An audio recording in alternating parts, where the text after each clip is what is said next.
Ladies and gentlemen, may I have your attention? The final luncheon of West 2023 will begin in about 5 minutes. At this time, if you could please mute your electronic devices, and we'll get started shortly. Thank you. Protecting what matters most is the mission that matters most. At Lockheed Martin, we know today's battlefront is behind, above, and below. So no matter where the threat comes from, we make sure you stay ahead of it. Out here, we understand that every piece of the all-domain puzzle must fit together perfectly so that you can defend our shared values and own the contested battle space. That's why we've spent decades building and connecting the platforms you need to dominate every domain across air, land, sea, space, and cyber. We've created technologies that unite disparate and complex systems so you can sense, make sense, and act, protecting in the same moment you detect. And to safeguard that advantage, we're integrating digital engineering, AI, and 5G technology into the field and within our own walls. Everything we do is in service of what you do and why you do it. Your mission is a safer, more secure world. Our promise is to help make it happen by connecting the software to the hardware to everywhere, ensuring those we serve always stay ahead of ready.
Good afternoon, ladies and gentlemen, and welcome to today's Keynote Luncheon. If you could please move to your seats. Please remember, at the conclusion of today's session, please provide feedback in the survey located within the app. You can provide feedback on any individual session or on the conference overall, and we will absolutely use your comments as we plan for 2024. As we begin today's lunch, AFCEA and the U.S. Naval Institute would like to recognize the industry partners who have generously sustained this event as sponsors and exhibitors. Without their support, events like this cannot happen. Please consult the app or the website for the full list. This keynote lunch is sponsored by Lockheed Martin, represented today by Chauncey McIntosh, Vice President and General Manager of Integrated Warfare Systems and Sensors. Please join me in a round of applause for Lockheed Martin and all of our patrons and sponsors.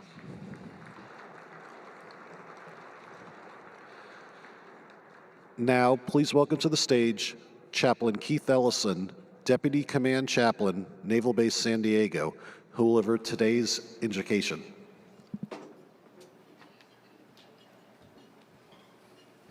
Good morning. This will only take 30 minutes. Let us pray.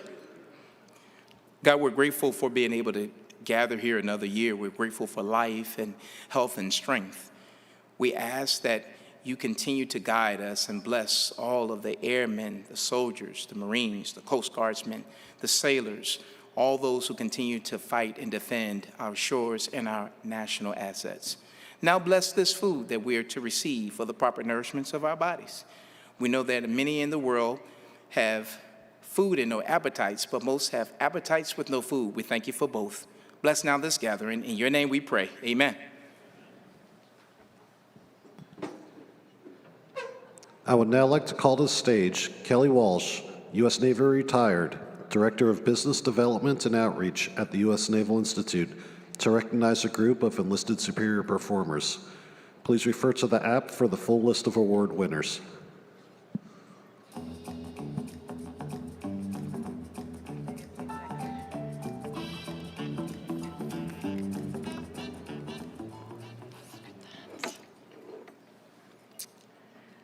Good afternoon, ladies and gentlemen. It's my privilege to join you here for the third time this week to honor this year's enlisted superior performers. Each year at West, the U.S. Naval Institute and AFCEA International recognize the service, capabilities, and accomplishments of sailors, Marines, and Coast Guardsmen from local area commands. The recipients will receive a one-year gratis membership to the U.S. Naval Institute and AFCEA International. These sea service professionals were selected by their leadership for their outstanding service. They represent the talent across warfare communities, enlisted occupations and specialties, and are serving globally at the tip of the spear. They are professional, educated, aware, capable, and making a difference each and every day. This afternoon, we will recognize service members from Naval Air Force U.S. Pacific Fleet, Naval Surface Force U.S. Pacific Fleet, Naval Special Warfare Command, Navy Region Southwest, Submarine Development Squadron 5, Submarine Squadron 11, and U.S. 3rd Fleet.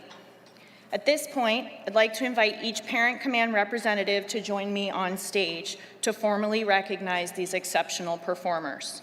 I ask that each awardee stand as your name is called and remain standing until all members of your parent command have been recognized, at which point I invite the audience to applaud those awardees.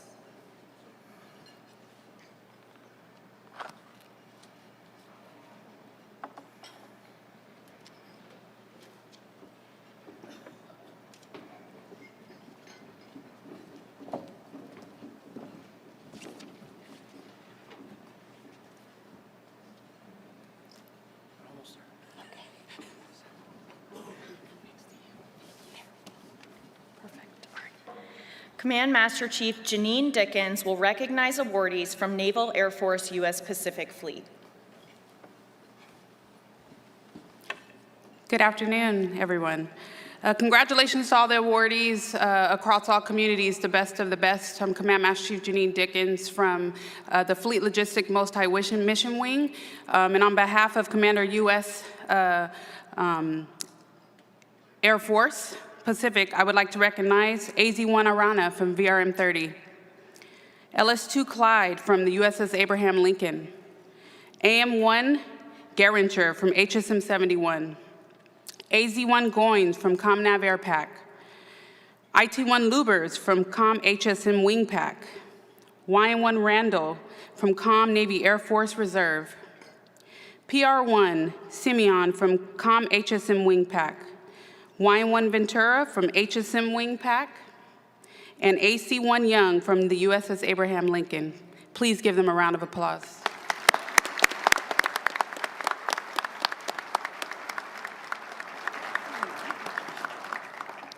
Command Master Chief Matthew Logsdon will recognize awardees from Naval Surface Force U.S. Pacific Fleet. Thank you, Kelly. Good afternoon, ladies and gentlemen. I'll be recognizing the 8 outstanding surface warriors who represent thousands of sailors and civilian employees serving in-country, stationed abroad, and deployed in the most volatile area of the world. These incredible sailors represent the best of our nation, who are significant leaders in many different types of platforms, and they're all vital in ensuring their commands are ready for tasking when called. From Commander Destroyer Squadron 21, Operations Specialist First Class, Joe Bostic. Also, from Commander Destroyer Squadron 21, Information Systems Technician Second Class, Daniel Strahan. From Commander Littoral Combat Squadron 1, Gunner's Mate, Second Class, David Gonzalez. From USS Tripoli, Aviation Bosun's Mate Fuels, First Class, Karina Alain. From USS Boxer, Interior Communications Electrician, First Class, Joshua Aziz. From USS Essex, Hospital Corpsman, First Class, Marquis Lane. From USS Chafee, Gas Turbine Systems Technician Mechanical, Second Class, Angel Rivera. And finally, from USS Pinckney, Bosun's Mate, Second Class, Andrea Rodriguez Lopez. Ladies and gentlemen, these are your outstanding Naval Surface Force U.S. Pacific Fleet warriors. Let's give a round of applause.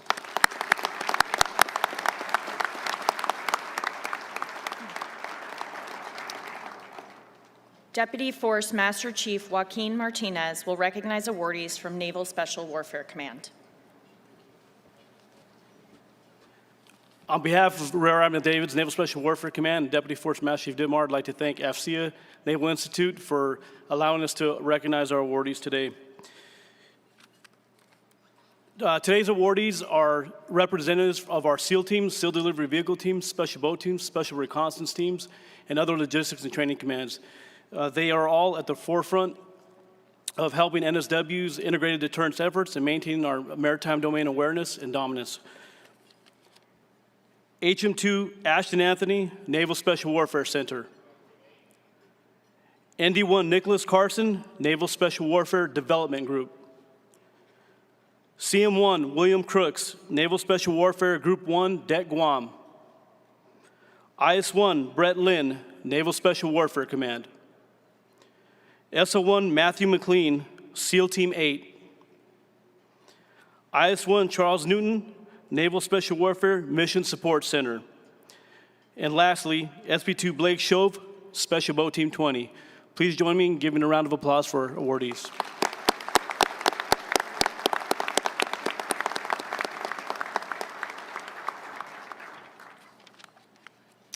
Command Master Chief Felissa Tisdale will recognize awardees from Navy Region Southwest. On behalf of Rear Admiral Brad Rosen, Commander Navy Region Southwest, I introduce to you these outstanding sailors from the Navy's best region, Navy Region Southwest. NC-1 Atwell, Navy Region Southwest TPU. MA-3 Javier Batres from Navy Base San Diego. BM3 Gabriela Lopez from Naval Base Point Loma, MA1 Justin Mahanic from Navy Region Southwest staff, CS1 Charlene Maxwell from Navy Base San Diego, YN2 Rachel Moreau from Navy Region Southwest staff, MA1 Tyler Rodriguez from Naval Base Point Loma, and QM2 Krista Stewart from Navy Region Southwest TPU. Round of applause, please.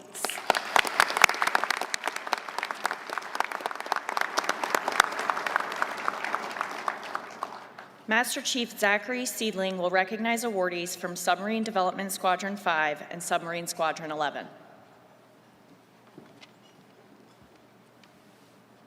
Thank you for joining me today for recognizing these sailors from our nation's premier fast attack submarine squadrons and special projects detachments.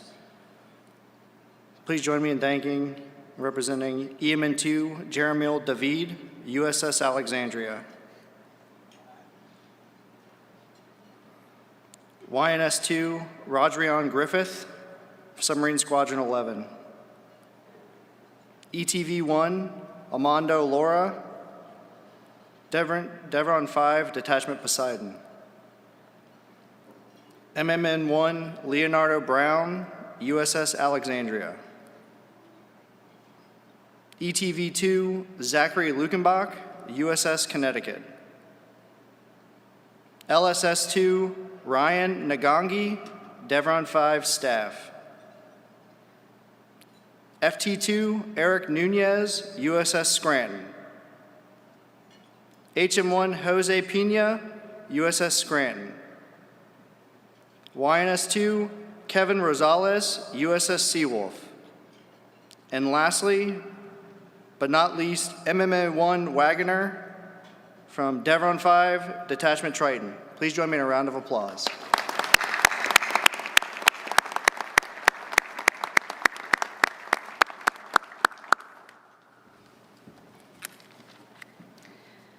Command Master Chief Trenton Schmidt will recognize awardees from U.S. Third Fleet. Thank you, Kelly, and thank you to the U.S. Naval Institute and AVSEA International for your continued support of the superior performing men and women serving in our Navy. It is now my distinct privilege on behalf of Vice Admiral Michael Boyle, Commander U.S. Third Fleet, to announce the Third Fleet enlisted superior performers. From Commander Carrier Strike Group 1, Operations Specialist Second Class, Jennifer Chavez. From Commander Carrier Strike Group 9, Personnel Specialist First Class, Ma Tiani. From Commander Carrier Strike Group 15, Cryptological Technician Collection First Class, Kiso Falatafuga. From Expeditionary Strike Group 3, Personnel Specialist First Class, Gerardo Tijerina. From Expeditionary Warfare Group, Training Group, Pacific, Electrician's Mate First Class, Christopher Wyatt. From Tactical Training Group, Pacific, Yeoman First Class, Brian Smith.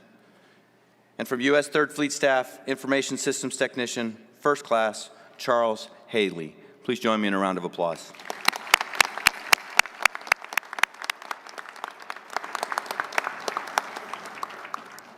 Ladies and gentlemen, let's just have one more final round of applause for these superior performers.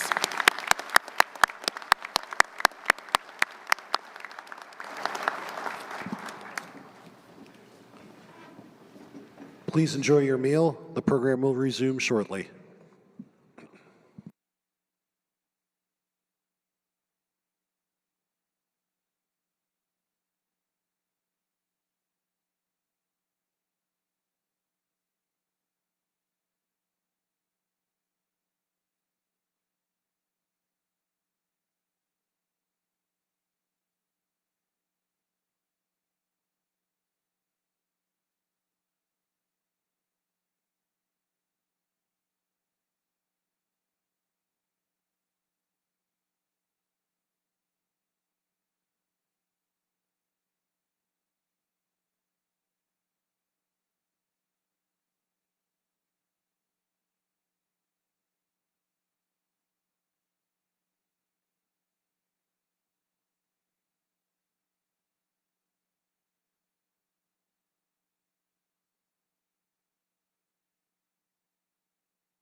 Protecting what matters most is the mission that matters most. At Lockheed Martin, we know today's battlefront is behind, above, and below. So no matter where the threat comes from, we make sure you stay ahead of it. Out here, we understand that every piece of the all-domain puzzle must fit together perfectly so that you can defend our shared values and own the contested battle space. That's why we've spent decades building and connecting the platforms you need to dominate every domain across air, land, sea, space, and cyber. We've created technologies that unite disparate and complex systems so you can sense, make sense, and act, protecting in the same moment you detect. And to safeguard that advantage, we're integrating digital engineering, AI, and 5G technology into the field and within our own walls. Everything we do is in service of what you do and why you do it. Your mission is a safer, more secure world. Our promise is to help make it happen by connecting the software to the hardware to everywhere, ensuring those we serve always stay ahead of ready.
Ladies and gentlemen, at this time, please join me in welcoming to the stage Vice Admiral Peter Daly, U.S. Navy retired, publisher and Chief Executive Officer of the U.S. Naval Institute.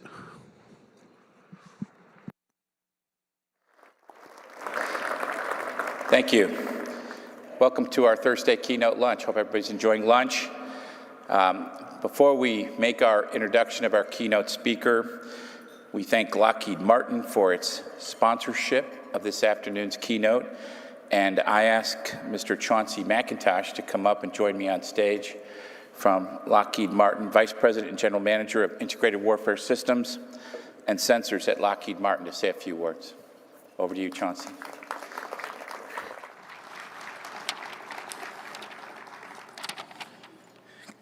So good afternoon, and welcome to the keynote launching featuring Admiral Michael M. Gilday, United States Navy at this year's West 2023.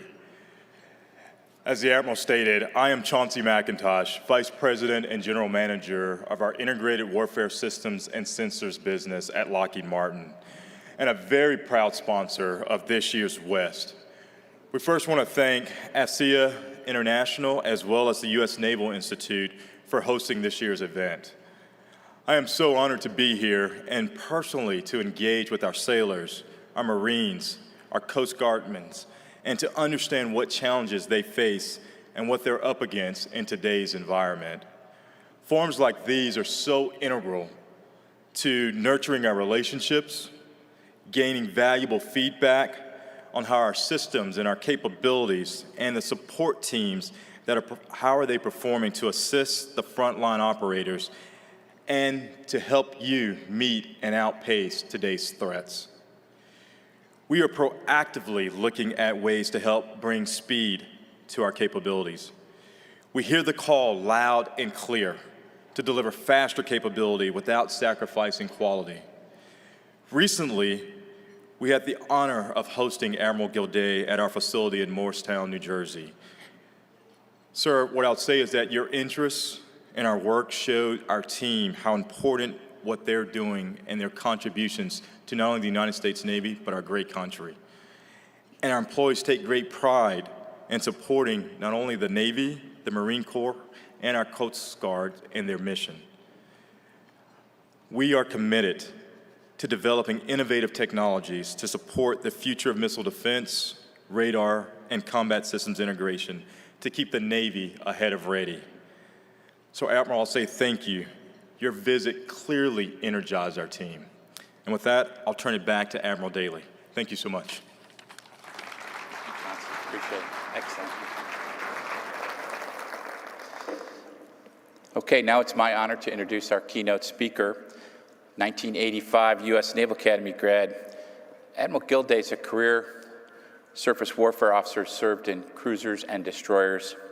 He commanded at all levels, including USS Higgins, DDG-76, Benfold, DDG-65. He was the Commodore at Destroyer Squadron 7, serving as the Sea Combat Commander in the Reagan Carrier Strike Group. He was the Carrier Strike Group 8 Commander, embarked aboard the USS Dwight D. Eisenhower. He was the commander of U.S. Fleet Cyber and 10th Fleet, and his joint assignments include Executive Assistant to the Chairman of the Joint Chiefs, Naval Aide to the President of the United States. As a flag officer, he served in positions as Director of Operations for NATO's Joint Force Command Lisbon, Chief of Staff for the Naval Striking and Support Forces, NATO, Director of Operations, J3, U.S. Cyber Command, Director of Operations, J3, Joint Staff, and Director Joint Staff. Admiral Gilday took office as the 32nd Chief of Naval Operations in August 2019. Let's give our Chief of Naval Operations a warm welcome. Thank you, sir. Huh? You got the music Welcome. playing for me? You got the walk? Huh?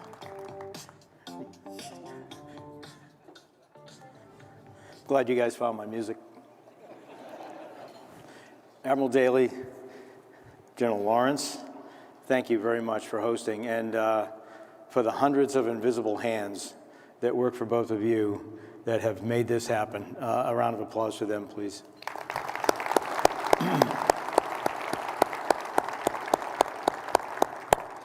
To our enlisted superior performers, congratulations. Thanks for setting the standard. Stay amazing. I'd like to also recognize our international partners who are here today from at least 15 different nations. If you could please stand.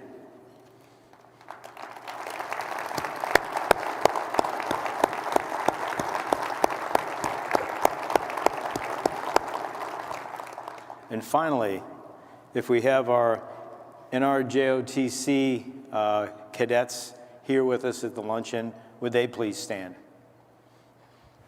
Are they here? Maybe they're here for breakfast. Anyway, I thank them as well. They are the future of our Navy. This is the 33rd year of West. And if we think back 3 decades ago, this conference, the inaugural conference, was held just months before Iraq crossed the line of departure into Kuwait, which led to the first Gulf War. We had the no-fly zone enforcement over Iraq for a number of years. We had Kosovo, Bosnia, Croatia, Somalia. We were involved in Haiti with humanitarian assistance operations. It was 9/11, Afghanistan. There was Iraq. We were involved in counter-piracy, counter-drug, counter-trafficking, and now a resurgent Russia and the pacing threat of the PRC.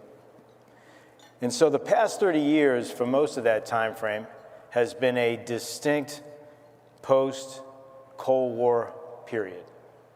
But things are different now. The strategic environment has fundamentally changed, and we too must change with it.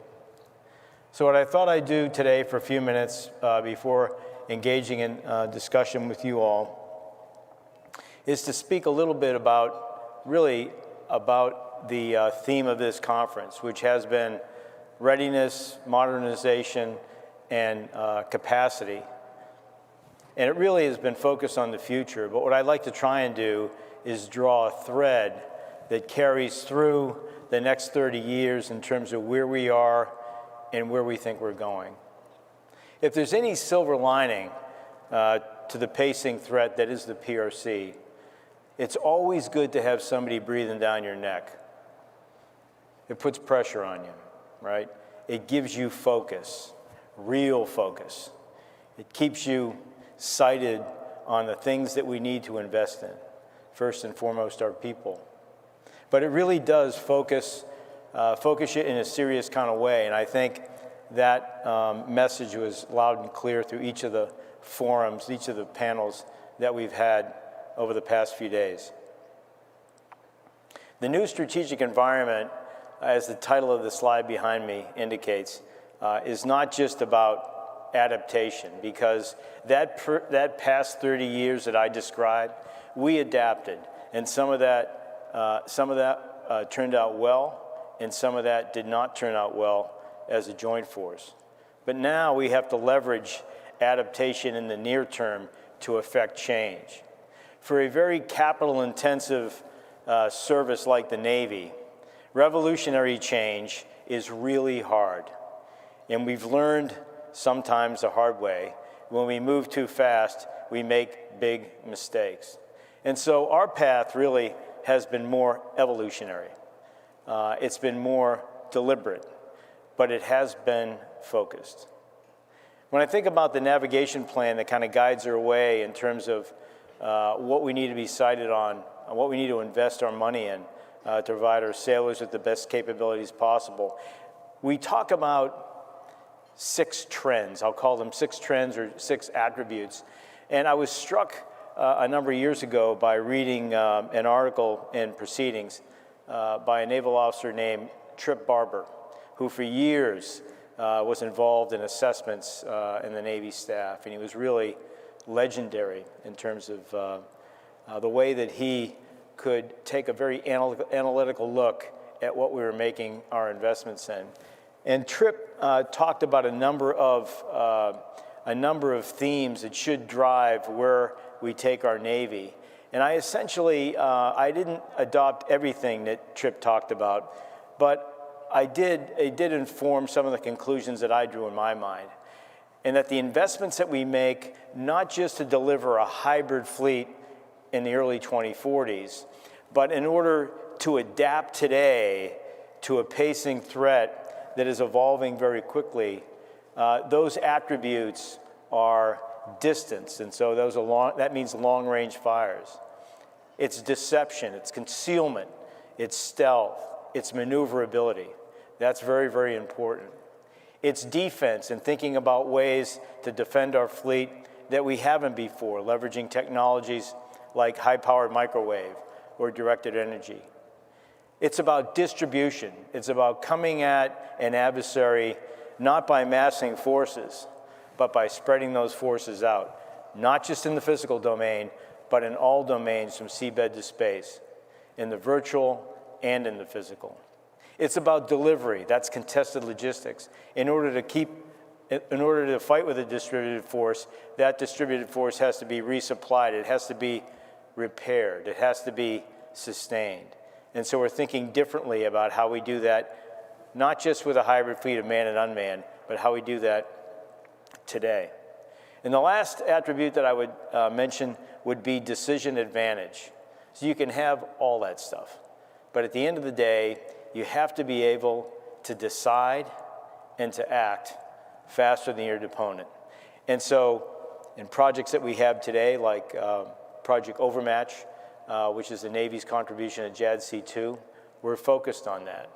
That sets a foundation, we think, for the joint force in order to communicate and command and control in ways that we've never conceived before. So the point that I'm making is this 3-year to 30-year broad future that we're looking at. We are trying with a high degree of consistency to stay true to what we really need to stay true to in order to deliver every single day to field the most capable, lethal, ready force that we can. I'm reminded of an Air Force colonel. Any Air Force folks in the room today, or prior Air Force? There you go. Colonel John Boyd. Most people think about Colonel John Boyd and they think about the OODA loop, or they think about his energy maneuverability theory that so influenced the design of the F-15 and the F-16. But Boyd talked about 3 key priorities. And those priorities were people, ideas, and then things in that order. People, ideas, and things.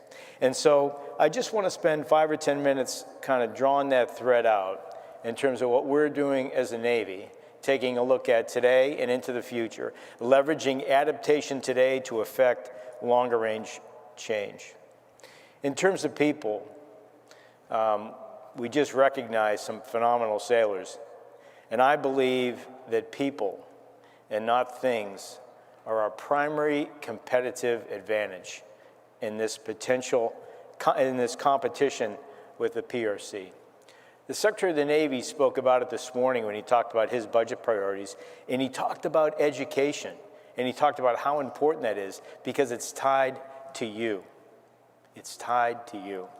You know, we can have the best things in the world, but at the end of the day, it's the operators who put their fingers on those buttons. It's those SEALs in the water. It's those aviators in the air that are really going to make a difference. I think that the sailors in our Navy are world class in operational execution. When I was the J3 in the Joint Staff, I watched a largely maritime-driven, synchronized attack on Libyan chemical weapons facilities. It was carried out not just from the Eastern Mediterranean, but from the Red Sea, and simultaneously from the Northern Arabian Sea by one commander, primarily maritime. It was such a thing to watch. It was such a thing to behold, and that really spoke to me in terms of a naval officer, in terms of what we're capable of. Day-to-day operational execution by the United States Navy, by the EOD teams that today are just wrapping up their work off the coast of South Carolina, recovering, metric tons of material from the bottom of the ocean after that balloon splashed, but it's happening all over the world every day. The carrier Bush in the Mediterranean right now, keeping an eye on Russia. The Herschel Woody Lewis is off the coast of Turkey providing humanitarian aid after that earthquake. We have ships in the high north. We have ships in the Western Pacific. We have information warfare operators on keyboards that are doing magnificent work. We're the only service, along with the Marine Corps, that certifies all of our forces for combat before you deploy. We're very proud of that. And we continue to make that certification process more and more challenging. The United States Navy and the United States Marine Corps are in contact with peer competitors every single day. In the North Arabian Sea, against the Iranians. In the Western Pacific, in the air and on the sea, against the PRC. In the Eastern Mediterranean and the high north, against the Russians. Counter-narcotics work in the Southern Command AOR, every single day. But to keep our advantage, we need to adapt, and we need to adapt faster. So in terms of recruiting, and you've seen some of this, we turn to the virtual. We turn to social media, a number of different platforms. And we removed ourselves from TV.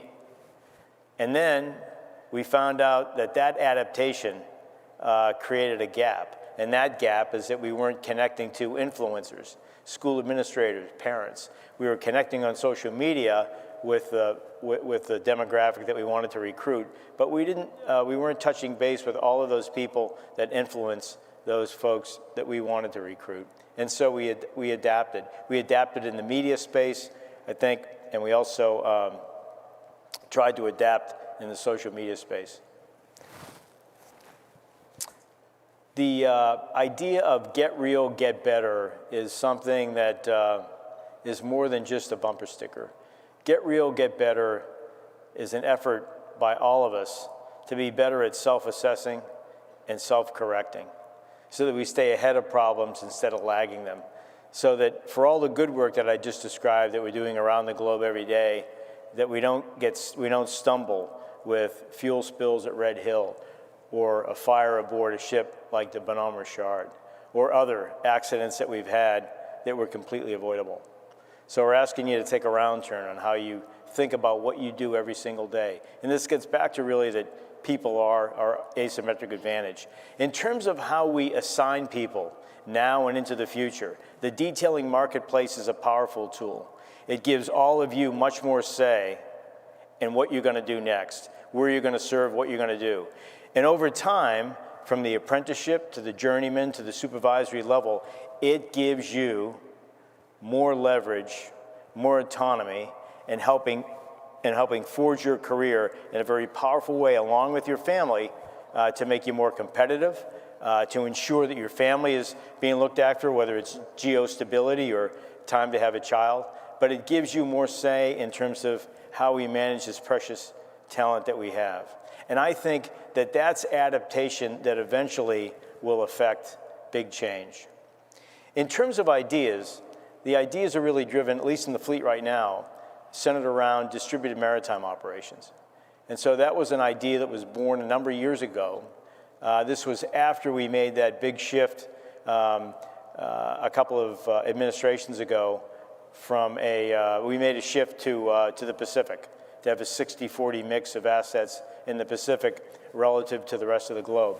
And so, that led us to think about, as a Navy, how we would potentially fight an adversary in a distributed manner, as I described earlier, across all domains, physical and virtual, but to create complex problems for any potential adversary. So that idea of distributed maritime operations, under which the Marine Corps' Expeditionary Advanced Basing Operations and their littoral operations concepts are nested as they support the fleet in sea control and in power projection. And then lastly, when we think about things, and I think about that 30-year continuum, when I look at what we're investing in now under the sea with Virginia Block Block 4 and Block 5 submarines with progressively more lethal and capable torpedoes, putting a extra large underwater unmanned vehicle under the water in the Western Pacific this year, with 4 more to follow, with a clandestine mine-laying capability. Those are adaptations to a changing threat in the undersea that are going to lead us to change. Change in terms of how we do manned and unmanned teaming under the sea. On the surface, investments in not just Flight 2 Alpha DDGs, but Flight 3 DDGs. Maritime Strike Tomahawk. We're building a new frigate up in Wisconsin. First one will hit the water in 2026. Longer range weapons, SM-6. Weapons with range and lethality. When you think about the air, what we're doing right now with F-35s and Super Hornets in terms of fourth and fifth generation fighter integration in our carrier air wings, learning things that we never dreamed of in terms of how to bring to life even more lethal capabilities out of our Super Hornets, teamed with those F-35s. MQ-25, right? That is the unmanned refueling drone that we have that'll go IOC in 2025. That'll increase the lethal range of our carrier air wings at sea by 500 miles. That'll be able to take and return 3 strike fighters. Instead of doing refueling missions, they'll now be doing what we built them for. They'll be delivering weapons. They'll be delivering ordnance. That MQ-25 on our carriers is paving the way for the naval aviation wing of the future. That'll include manned and unmanned teaming at a ratio in the 2030s and early 2040s of probably 60% unmanned to 40% manned. MQ-25 is blazing the way. On the surface, I talked a little bit about, actually I didn't talk about unmanned at all, but we're getting to the point probably within the next 4 or 5 years where we'll begin to deploy unmanned platforms with carrier strike groups and ARGs. And the idea is that we need more ships. We need to distribute ourselves across the Pacific Ocean and across the globe. And we can do that faster and we think more effectively by having a combination of manned and unmanned with a future fleet that instead of a 60-40 mix of unmanned manned with the air, we would have a mix of 40 to 60% on the surface. So 40% would be unmanned and 60% would be manned. Think about missile trucks. Think about medium unmanned vessels that have C2 capabilities, that have EW capabilities, that could perhaps even have cyber capabilities. That kind of work is happening now. When you think about, Secretary of the Navy this morning talked about Task Force 59 and Fifth Fleet, where based on the current national defense strategy, that part of the world is a lower priority than the PRC and Russia. And so we began taking unmanned and we began taking AI capabilities and we began putting them against a real world problem. And that real world problem was maritime domain awareness. How do we understand what's moving on the surface of the ocean? If it's illegal arms or people that are being trafficked from Iran to Yemen, if it's weapons that are going into the Red Sea, we can't see that unless we have some type of sensor coverage. So it's leveraging unmanned and then taking that information from those unmanned platforms and pushing that to operation centers, not just in Bahrain, but in other countries in the Middle East. We have 6 countries now that are invested in this effort. We will have 100 unmanned platforms patrolling the Red Sea, the Arabian Gulf, and the Gulf of Aden by July of this year. And that information gets fed back to a common, what we call a single pane of glass, that allows us through AI to get a better understanding of what's moving on the ocean. We're going to take that same idea and we're going to scale it to other fleets. And that's going to be happening relatively soon. And there's 2 really powerful things here when we think about adaptation, we think about learning, we think about change with respect to that effort in the Middle East. One is how to command and control these unmanned platforms at scale. People talk about the Internet of Things. This is the ocean of things that we're going to have to manage, and we're going to have to manage very effectively. And again, it's not just automation. This is manned and unmanned teaming. We're going to have manned platforms out there as well, whether they're under the sea, on the sea, and in the air. And we're going to have to bring that orchestra together. Changes that we're making in our personnel system to have a new rating that actually to have specialists in this area of unmanned and robotics. Well, I guess I've covered those areas probably enough. One of the things that I think is really important here, and I think that our industry partners in the room realize, is that besides building all of these big things, the defense industrial base, if we think about it on a continuum, on the right side of that continuum are those big companies that build ships, and they build aircraft, they build submarines, and they build weapons. On the left-hand side of that continuum are all of those smaller companies, those companies that are cranking out new unmanned platforms. They're cranking out AI capabilities, and that change happens really fast. And most of the time, those capabilities are designed for some type of commercial application, maybe for oil rigs down in the Gulf of Mexico. But we're taking those and we're repurposing them to a wartime mission, to a combat mission. And so we're taking capability that's already been essentially perfected, right? The technical risk in making that shift from commercial to military is very low.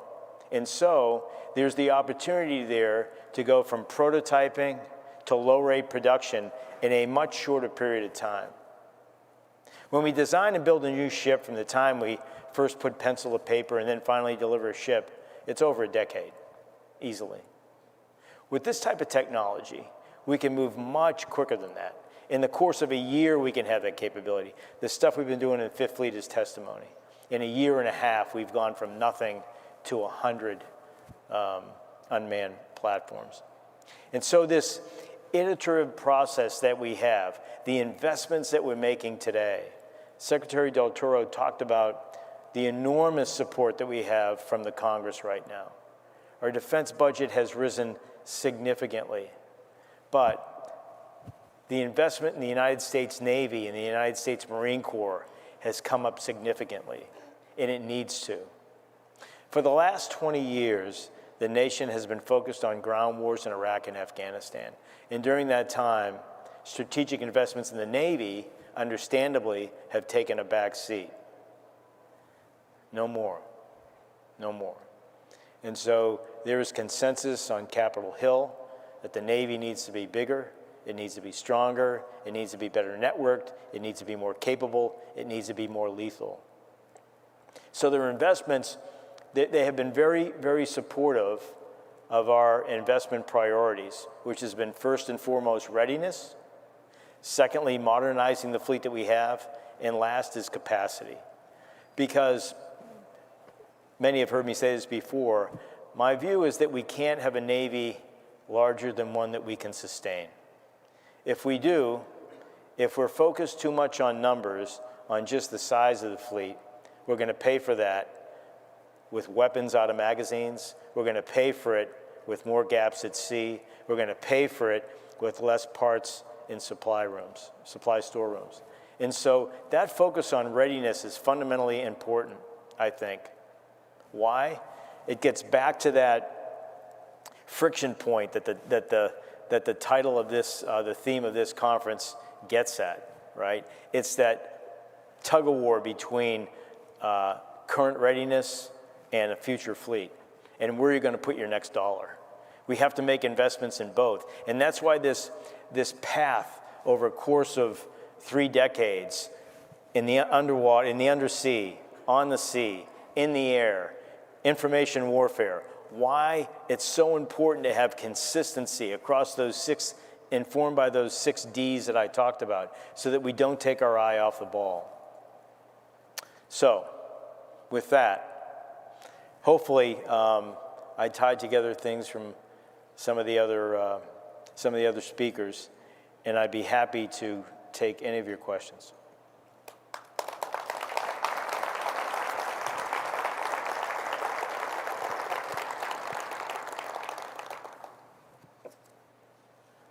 Yes, sir.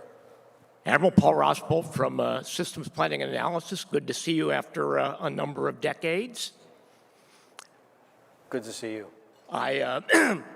Truth in advertising here. The aforementioned Trip Barber and I have been helping N96 and N4 with some of these hard problems. And I'd like to ask you about two programs or two initiatives in Surface Navy and just get your thoughts. Where do you think we're going with DDGX and Future Integrated Combat System? And what's the second one? Future Integrated Combat System. Okay. Let me take the second one first. In terms of integrated combat system, full speed ahead. So I've been to Forge up in Maryland. I've seen what we're doing there in terms of a DevOps environment that really ties together, integrates all of our weapon systems together, and allows us to update those systems in a way that's significantly better than the way we do it now. A software change today can take up to 6 years to get to the fleet. A hardware change can take up to 8. Where we're moving through an integrated combat system is to put us in a place where we can do a software change within 3 months and a hardware change within 6. That's where we need to be. In fact, we need to do better than that. That's a good initial aim point. But this is more than just aspirational. We'll actually be delivering that capability to the fleet. It's pretty exciting. On the first question, again, was about? DDGX. DDGX. So we're at the point right now where our first Flight 3 DDG is going on Bravo trials this month. What a capability. What I'd like to do is to make sure that that Flight 3 line, that production line, in both Bath Iron Works and HII Pascagoula, HII Ingalls, is humming. And we are pumping out these ships on time, within budget, and that line is mature before we transition to DDGX. We're designing DDGX now. We've learned from the past with other ship classes that we produce the best ships in this country when the Navy has the lead and industry is in partner with us. So that's what we're doing right now. The Navy naval architects have the lead. The shipbuilders are working with us. We're designing that ship. In terms of ballpark, when we do the transition, it's not yet defined, but it's probably in the 2032 timeframe.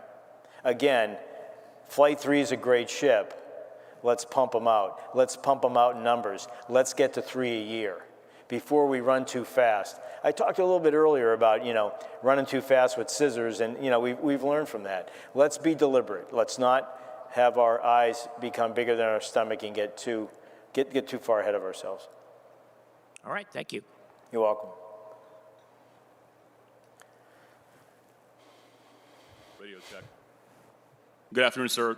Gunnery Sergeant Owen, U.S. Marine Corps. Thank you for being here. Good to be here.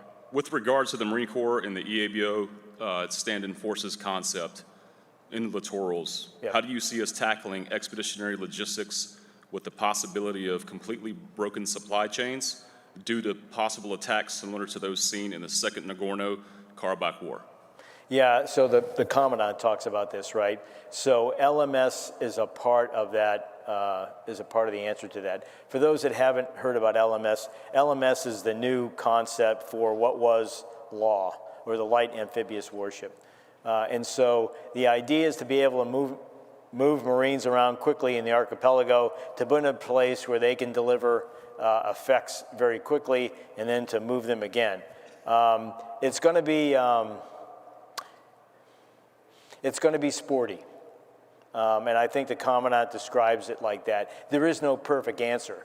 I go back to, you're not going to be satisfied with this answer, but I go back to the people piece of this. That's going to be fundamental in terms of how we're going to get innovative and creative. There are certainly going to be concepts, warfighting concepts, that are going to underpin the sustainment of the littoral maritime regiments out there on those islands. But I think fundamentally it's going to come down to Marines like you, Gunnery Sergeant, to figure this out while they're out there, because it's not going to be textbook.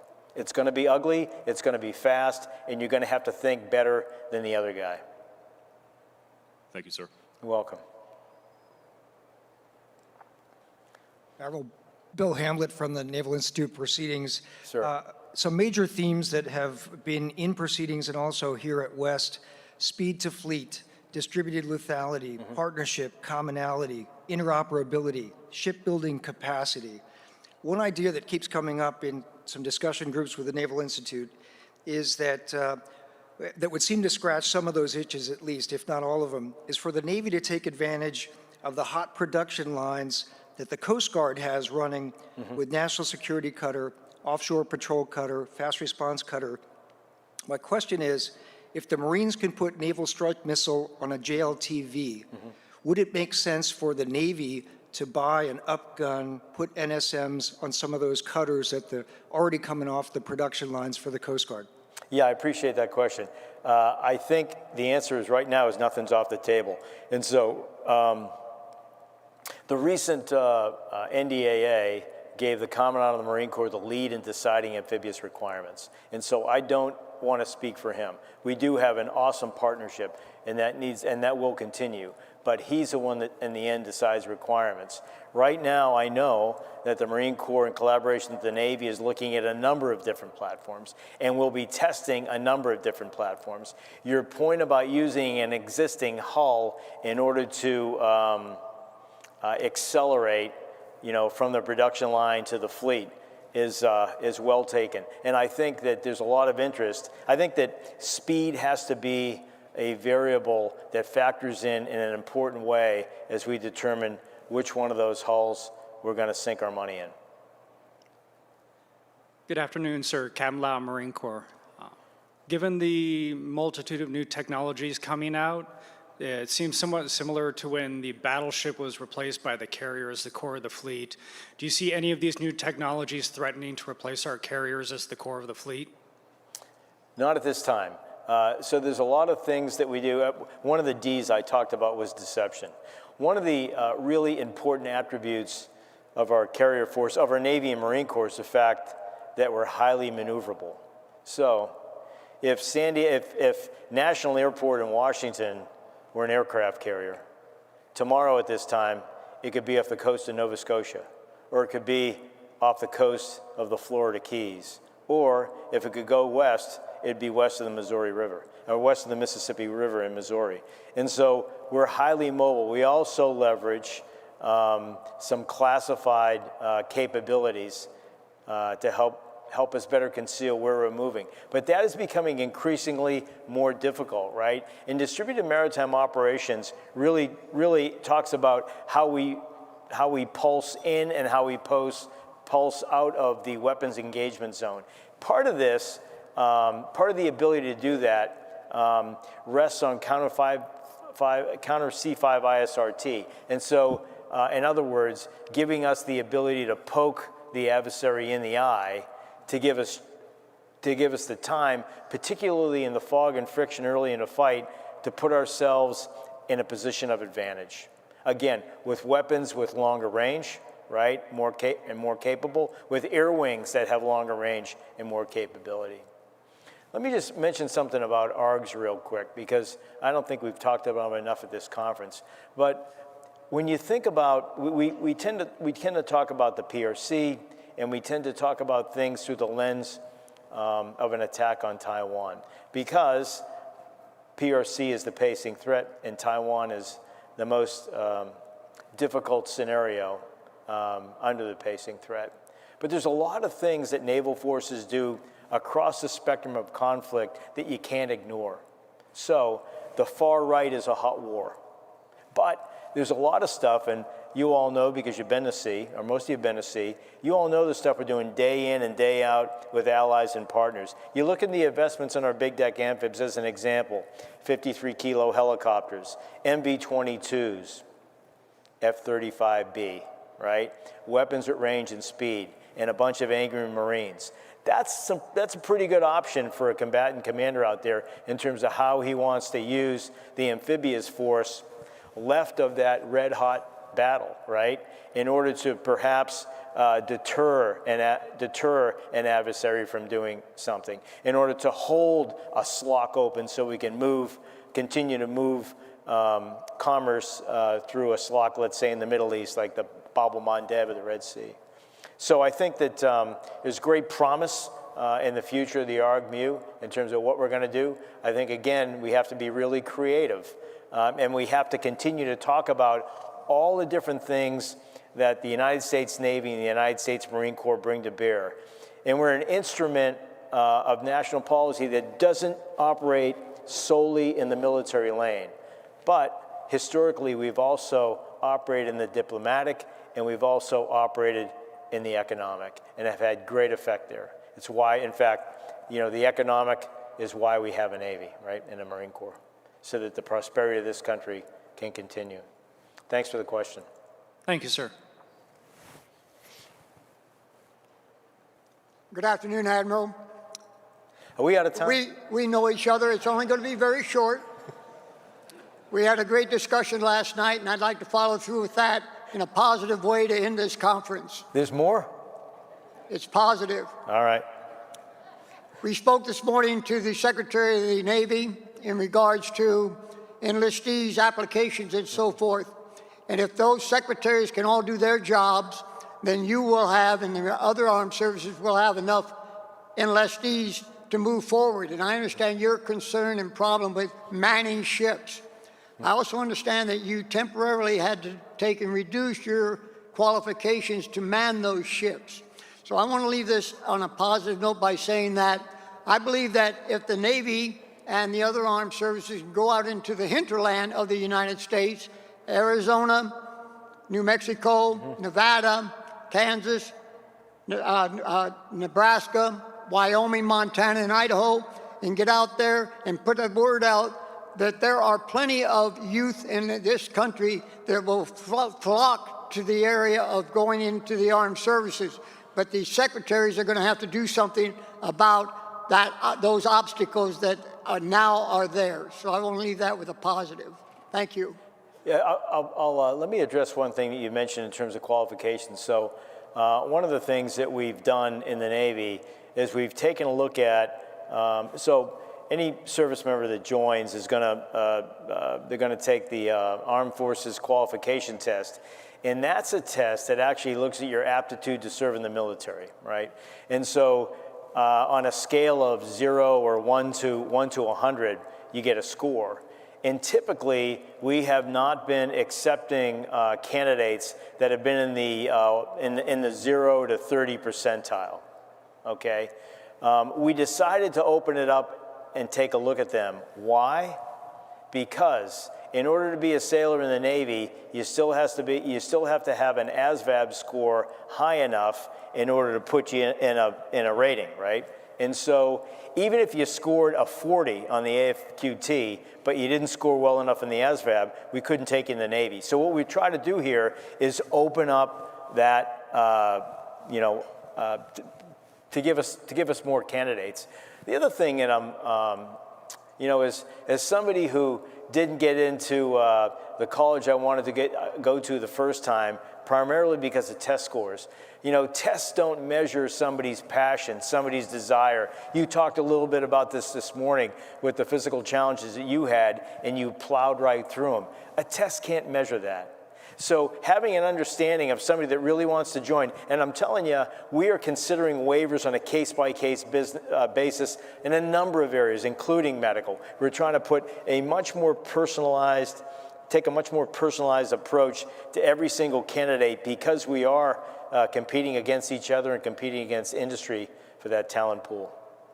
And I am sure that those recruiters for the sailors, the Navy, can go out there and harvest that land, and we can have a really robust enlistments for all the armed services. And thank you very much, Admiral. Thank you very much. Admiral Gilday, Brent Sadler, the Heritage Foundation. Thank you for your time again. Good to see you. My question, you mentioned empty VLS cells or empty armories if you don't grow the fleet in a smart, mature way. But the question that I've got is, what we're seeing right now in Ukraine is that we don't have the industrial base, the production, to keep up with use. Yep. Notably, that's in artillery rounds, but it could be a lot worse if a war happens in the Pacific. I was wondering if you could spend a little bit of time talking about your thoughts on making sure that we do have that capacity to fill up our armories when we do get into a fight in the Pacific. Yeah, thanks. So a few years ago, as we shifted our priorities to readiness, modernization, and capacity in that order, I spoke a little bit about this earlier, but supply parts and munitions. So we essentially use those as trade space in order to pay for platforms. We're no longer doing that. And so even in the unfunded list, an unfunded list is something that we present to Congress every year because stuff that we feel that we need didn't make it into the budget. If you take a look at our unfunded list for last year, most of that is weapons and spare parts. And what we're trying to do with respect to weapons is to maximize the output of our munitions companies, but to give them, at the same time, to give them a clearer set of headlights on what our demand signal is so that they can make investments in their infrastructure, in their workforce with a high degree of confidence that we're going to want to keep those production lines going. This morning there was a question about opening up those high-end weapons in larger numbers to our allies and partners. I think that was a very important comment, and that's also something we're looking at, as well as buying weapons, doing block buys, multi-year procurements, bundling like we do when we buy ships to get them at a better price. Thank you very much. You're welcome. Unfortunately, that was our last question. Please join me in welcoming Admiral Daly back to the stage.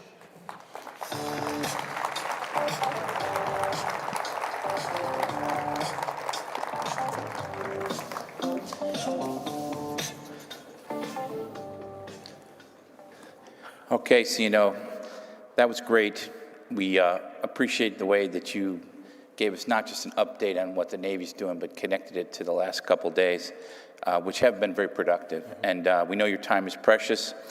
Want to give you a copy of Mastering the Art of Command by Trent Hone. Talks about how Nimitz organized and chose talent in the Pacific to win in World War II. Has an FCA bookmark, but we thank you and appreciate your time very much. Thanks, Reed. Could I say one more thing to the, thank you, and thanks for the time this afternoon. For the Flag Wardroom who are here today, before you leave, if you haven't met with any of our industry partners, I would urge you to do so. They'll be waiting outside. If you haven't spent any time with them, it's worth half a cup of coffee at least. So please seek the opportunity. Thanks. Thank you, sir. Yeah, thanks.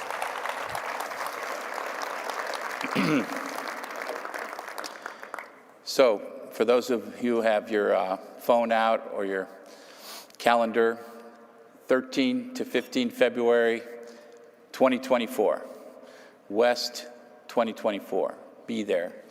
And we want to thank all our participants, the level of engagement, again, on the floor, in the panels, in the keynotes has been exceptional, and we truly appreciate it. I want to thank our sponsors, without whom we could not do these events. And I would like to also say how much we appreciate at FC International and the Naval Institute, the interaction and the productive discussions that we have here. We all learn a lot. I would also like to recognize, CNO mentioned the hidden hands. I'd like to thank the members of the FCA staff and the Naval Institute staff who worked so hard to make this look easy. Let's give them a hand.